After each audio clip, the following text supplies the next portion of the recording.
Ang mabuting balita ng Panginoon ayon kay San Lucas. Papuri sa iyo, Panginoon. Noong panahong yun, sinabi ni Jesus sa mga Pariseo, may isang mayamang nagdaramit ng mamahalin at saganang-sagana sa pagkain araw-araw. At may isa namang pulubing nagngangalang Lazaro, tadtad ng sugat na nakalupasay sa may pintuan ng mayamang upang mamulot kahit mumong nahuhulog mula sa hapag ng mayaman. At dooy nilalapitan siya ng aso at dinidilaan ang kanyang mga sugat. Namatay ang pulubi at dinala ng mga anghel sa piling ni Abraham.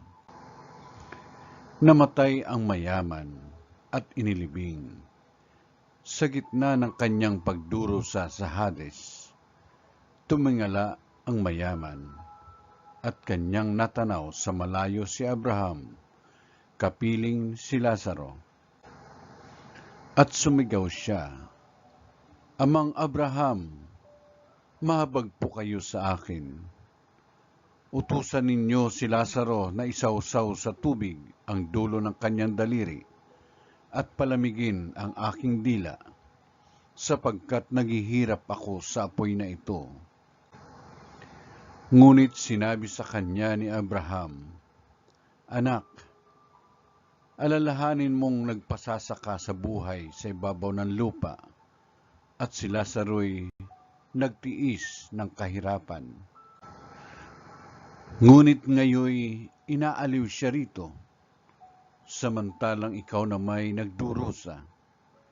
Higit sa lahat, inilagay sa pagitan natin ang isang malaking bangin upang ang mga narini ay hindi makaparian at ang mga nariyan ay hindi makaparini. At sinabi ng mayaman, Kung gayon po, Amang Abraham, ipinamamanhik ko sa inyong papuntahin si Lazaro sa bahay ng aking ama, sapagkat ako'y may 5 kapatid na lalaki. Paparoonin nga ninyo siya upang balaan sila at nang hindi sila humantong sa dakong ito ng pagdurusa. Ngunit sinabi sa kanya ni Abraham, nasa kanila ang mga isinulat ni Moises at ng mga propeta. Pakinggan nila ang mga iyon. Hindi po sapat ang mga iyon, tugon niya.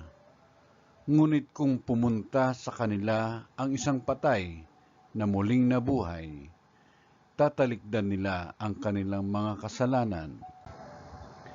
Sinabi sa kanya ni Abraham, kung ayaw nilang pakinggan ang mga sinulat ni Moises at ng mga propeta, hindi rin nila paniniwalaan kahit ang isang patay na muling nabuhay. Ang mabuting balita ng Panginoon. Pinupuri ka namin, Panginoong Jesucristo.